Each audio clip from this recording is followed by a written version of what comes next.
Hello everyone, welcome to your own channel Maruti classes.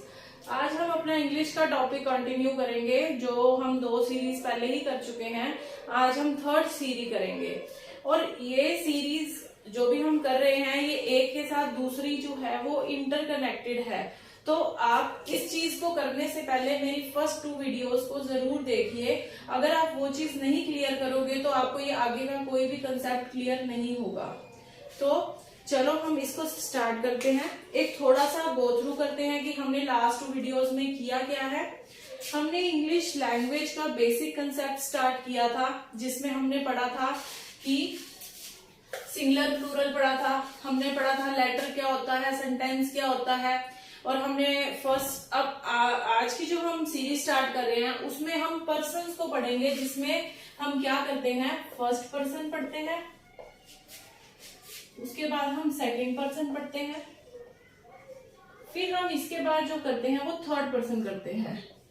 ये जो English के बेसिक कंसेप्ट हमारे 3 वीडियोस में हुए हैं, ये क्या चीज है, ये कोड्स आप बोल सकते हो इनको। जैसे हमारे आमतौर पे कोड दिए जाते हैं ना, कि जो सिर्फ जिसके साथ वो चीज कनेक्टेड है वही उस चीज को समझ सकता है। तो ये भी ये लगा के चलो, ये जो हमारी 1, 2, 3 वीडियोस हैं ये सिर्फ कोड ही है।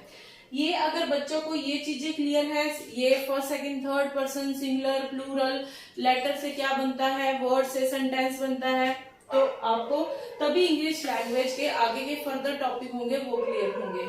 तो देखो, हमने लास्ट वीडियो में ये भी करा था कि सिंगुलर प्लूरल क्या होते हैं, और बेसिकली हमने क्या चीज क्लियर करी थी कि हमारे जो नाउन या प्रोनाउन होते हैं, सब्जेक्ट वर्ब भी हमने करा था कि एक्शन क्या है, सब्जेक्ट क्या है, ऑब्जेक्ट क्या है, मेन वर्ब। अब इसके बीच में हम पढ़ने जा रहे हैं सिंगुलर क्या चीज है, प्लूरल। ये लास्ट वीडियो में क्लियर हुआ। उसमें हमने पढ़ा था ही, शी, इट और नेम। ये तो हमारा क्या था, सिंगुलर था। उसके बीच में हमने प्लूरल पढ़ा था, यू, वी एंड दे। तो अब हम इसमें से क्या करेंगे, ये जो हमारी चीजें हैं इसमें हमारे पास सिंगुलर और प्लूरल, इन्हीं में से हम इसको फर्स्ट पर्सन में डिवाइड कर देंगे, सेकंड में कर देंगे और थर्ड पर्सन में करेंगे। बेसिकली पूरी लैंग्वेज में हमारा जो सब्जेक्ट होगा वो इन्हीं में से कोई ना कोई होगा। आप कोई भी इंग्लिश की बुक उठा के देख लिए, चाहे वो फर्स्ट क्लास के बच्चे की है, वो 12th की है या सो ऑन, आपको सब्जेक्ट इनके अलावा कुछ नहीं मिलेगा। हो सकता है कि सब्जेक्ट को क्लैरिफाई करने के लिए कुछ और वर्ड आगे ऐड जरूर हो सकता है, वो उसका, या वर्ब के आगे ऐड हो सकता है, तो वो उसका क्या हो सकता है, एडजेक्टिव हो सकता है उसका। और अगर वो वर्ब के साथ है वो एडवर्ब हो सकती है। तो हम ये भी टॉपिक करेंगे। सबसे पहले देखो, हमारा फर्स्ट पर्सन कौन होगा, सेकंड पर्सन कौन होगा और थर्ड पर्सन कौन होगा। अब फर्स्ट पर्सन हमारे पास जो होता है वो हमारा आई और वी होता है। जो फर्स्ट पर्सन है वो आई और वी है। आई मीन्स मैं और वी मतलब हम सब, मतलब मुझे बीच में इंक्लूड करके और सबको इंक्लूड करके हमारा फर्स्ट पर्सन क्लियर होता है। और सेकंड पर्सन हमारा हमेशा यू रहता है। और थर्ड पर्सन हमारा ही होता है, शी होता है, इट होता है, किसी का नेम भी हो सकता है। और इसके अलावा हमारे पास क्या होगा, दे होगा। अभी आप कहोगे कि इसके साथ वी क्यों लिया है, इसके ये सारे सिंगुलर है, इनके साथ प्लूरल लिया है। इसमें इस चीज का कोई फर्क नहीं पड़ता कि कोई चीज सिंगुलर है या कोई चीज प्लूरल है। तो फर्स्ट पर्सन हम ये कह सकते हैं कि जो आई है वो सिंगुलर में काउंट होता है और वी जो है वो प्लूरल में काउंट होता है। और सेकंड पर्सन हमारा यू है, थर्ड पर्सन हमारा ही, शी, इट, नेम, ये तो सारे हमारे सिंगुलर हो गए। और जो ये दे वर्ड है ये हमारा प्लूरल फॉर्म में आ गया। तो होप आप सबको ये चीज क्लियर होगी। आपको ये फर्स्ट 3 वीडियोस क्लियर करनी बहुत ज्यादा इंपॉर्टेंट है, क्योंकि ये बेसिक कोड्स हैं। आप बोल सकते हो, मैजिक वर्ड्स भी बोल सकते हो, कि इनको क्लियर करोगे तभी आपको फर्दर जो भी हम टेंसेस करेंगे, नाउन प्रोनाउन आर्टिकल, जो भी हम कोई भी इंग्लिश लैंग्वेज का टॉपिक उठाएंगे, उनको करने के लिए मैं आपको ये नहीं क्लियर करूंगी कि यू क्या होता है, वी क्या होता है। सिर्फ मैं ऐसे बोलूंगी सिंगुलर प्लूरल, उसकी जगह पे यहाँ रूल में फर्स्ट पर्सन आ रहा है, रूल में सेकंड पर्सन आ रहा है। तो जैसे ही मैं फर्स्ट पर्सन बोलूंगी तो आपके माइंड में ये दोनों वर्ड अपने आप आ जाने चाहिए। अगर मैं थर्ड पर्सन की बात कर रही हूँ तो आपके माइंड में ये सारे का सारा कंसेप्ट अपने आप ऑटोमेटिकली आना चाहिए। मैं आपको कुछ भी रिमाइंड नहीं कराऊंगी। तो इसके लिए आपको क्या करना पड़ेगा, इस वीडियो को जब भी देखो एक कॉपी पेन लेके जरूर नोट डाउन करो, क्योंकि समझने में, देखने में, सुनने में सब क्लियर होता है, बट जब हम किसी भी चीज को एक बार राइट डाउन करते हैं तो वो कंसेप्ट हमारे माइंड में बैठ जाता है और हम कभी भी उसको भूलते नहीं है। और कोशिश क्या करो, ज्यादा से ज्यादा जब भी कोई तुम टॉपिक करते हो, किसी ना किसी के साथ उस टॉपिक को डिस्कस करने की कोशिश किया करो। कोई नहीं होता, किसी को समझाने की कोशिश किया करो अपनी सेम लेवल पे, छोटे लेवल पे।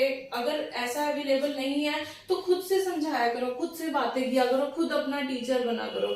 इससे क्या होता है, जो हमारा कंसेप्ट होता है वो लॉन्ग टाइम के लिए, हमेशा फॉर एवर वो हमारे माइंड में सेटअप हो जाता है। अगर आपको मेरे पे ट्रस्ट है तो प्लीज एक बार ये सब ट्राई करके देखो, जैसे जैसे मैं बोल रही हूँ, तो देखो आपको पढ़ने में कितना मजा आएगा।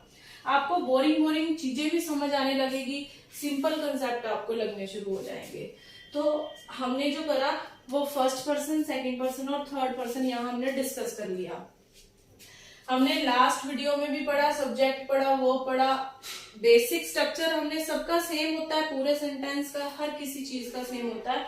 तो कुछ एडिशनल जो चीजें आती जाएंगी आगे की, कभी हमारे सब्जेक्ट के साथ हमारा बेसिक स्ट्रक्चर क्या रहा था, एक बार फिर मैं बता देती हूँ। यहाँ हमारा सब्जेक्ट हो जाता है, सब्जेक्ट के बाद हमारी मेन वर्ब होती है और मेन वर्ब के बाद हमारा ऑब्जेक्ट होता है। हाँ, अब आगे जब हम टेंसेस करेंगे उसमें क्या होगा, हर किसी का स्ट्रक्चर यही रहेगा, 101% यही रहेगा, बस चेंजेस क्या आएंगी, नेगेटिव होगा तो नोट लग जाएगा, और सब्जेक्ट के साथ हमारी एक हेल्पिंग वर्ब जरूर जुड़ जाएगी। हेल्पिंग वर्ब हमारी क्या होती है, नाम से ही सजेस्ट हो रहा है, वर्ब तो हमें पता चल रहा है कि एक्शन का हो रहा है, बट हेल्पिंग से हो रहा है, हेल्पिंग से हेल्प पता चल रहा है। हेल्प का क्या मतलब होता है, किसी की हेल्प करना, किसी को सपोर्ट करना, किसी की सहायता करना। तो जब हम सब्जेक्ट के बीच में हेल्पिंग वर्ब लगा देंगे तो उसको लगाने से क्या हो जाएगा, हमारा जो सेंटेंस है वो ऑटोमेटिकली अपने आप में क्लियर हो जाएगा। होप आप सबको समझ आया हो। अब थोड़ा सा मैं आपको बता देती हूँ कि हेल्पिंग वर्ब हमारी होती कौन कौन सी है, कैसी होती है। जैसे मैं बताऊंगी आपको कुछ याद आना शुरू हो जाएगा। होप आपने स्क्रीनशॉट ले लिया हो, अगर नहीं भी लिया तो इसको बैक एक बार करके आप प्लीज स्क्रीनशॉट ले लीजिएगा, नहीं तो आप इसको नोट डाउन कर लीजिएगा।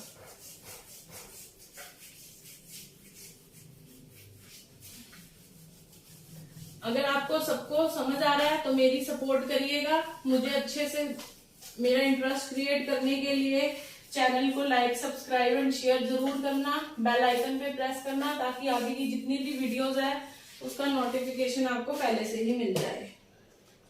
अब हम जो करने जा रहे हैं वो मैं आपको कह रही थी, हेल्पिंग वर्ब के बारे में बता रही हूँ आपको। हेल्पिंग वर्ब को भी डिफरेंट पार्ट्स में डिवाइड कर दिया जाता है, जस्ट एक कंफ्यूजन के लिए। मैं आपको उस वे में नहीं, बिल्कुल इजी वे में बताऊंगी कि ये चीज होती क्या है।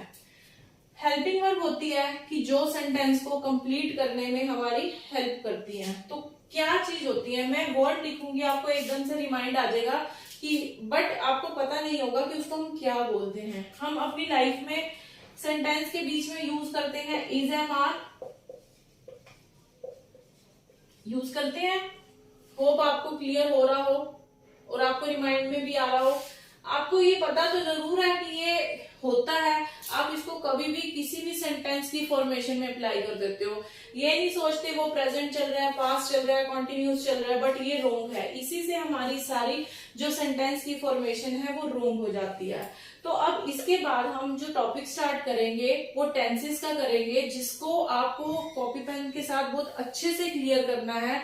जैसे ही वो आपका टॉपिक क्लियर होगा वैसे ही आपको हर चीज, हर लेवल की चीज आपको समझ में आने लग जाएगी। अभी मैं इतना ही बोलूंगी, जैसे जैसे आप प्रैक्टिस करने लगोगे सारे टेंसेस के साथ साथ आपके टॉपिक्स भी मैं कुछ आपको मेंशन करूंगी, रोज का होमवर्क दूंगी, आप उसके ऊपर टॉपिक बनाइएगा तो आपको और अच्छा होगा, और उसके हिसाब से आपके बाकी सब्जेक्ट का भी बहुत अच्छा इम्पैक्ट पड़ेगा कि इंग्लिश में ट्रांसफॉर्मेशन आपको करनी आ जाएगी उस चीज की। अब हम आते हैं अपने वापस टॉपिक पे। हमने बोला हेल्पिंग वर्ब कौन सी होती है, हमारी helping verb is, am, are होती है, जो कि हमारे प्रेजेंट टेंस में यूज होती है। डीपली जाएंगे भी, ऊपर ऊपर से देख रहे हैं। फिर हम पढ़ते हैं वॉज वर्ब। हमें पता तो जरूर है बट हमें नहीं पता, जहां हमें मन करे, हमें अच्छा लगे, हम वहां अप्लाई कर देते हैं। तो ये जो वॉज वर्ब लगता है ये हमारे पास्ट में लगता है। फिर हम पढ़ रहे हैं हैज, हैव, फिर हम पढ़ रहे हैं हैड। जो हमारा हैज है ये प्रेजेंट परफेक्ट में यूज होता है, और जबकि जो हैड वर्ड है ये हमारा पास्ट परफेक्ट में यूज होता है। फिर उसके बाद हम has been, have been, so on ये सब करते हैं। ये प्रेजेंट परफेक्ट कंटिन्यूस में अगर हैड है तो वो पास्ट कंटिन्यूस में चला जाता है। फिर हमारे पास विल शैल आता है, ये तो देखो सबको पता है। और फिर हमारे पास ना एक अलग से टॉपिक होता है मोडेल्स का।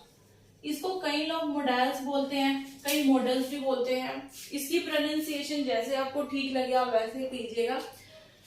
अब मॉडल्स हमारे क्या होते हैं आपको पता है कौन कौन से होते हैं। हम कैन का यूज करते हैं, कुड का यूज करते हैं, मे आ जाता है हमारे पास, माइट आ जाता है, ought to आ जाता है, नीड टू आ जाता है, मस्ट आ जाता है, एंड सो ऑन। ठीक है, विल शैल भी हम इसमें काउंट कर लेते हैं, और कुड आ गया, शुड भी आ जाएगा हमारे पास इसमें, एंड सो ऑन, और भी बहुत सारे हैं। तो ये हमारे जो है वो मॉडल्स होते हैं। तो हमारा ये एक टॉपिक जो अलग से भी है, और यही टॉपिक हमारा हेल्पिंग वर्ब में भी यूज होता है। तो हम एक ही बार डिस्कस करेंगे जिससे आपको ये दोनों चीजें क्लियर हो जाएंगी। ठीक है, सॉरी। आप इस चैनल को जरूर लाइक करिए, शेयर करिए, जिससे मेरा इंटरेस्ट और क्रिएट हो। सब्सक्राइब करिए, जिससे मेरा इंटरेस्ट और क्लियर हो, मैं अपने आप से 101% आपको देने की कोशिश करूं। Thank you.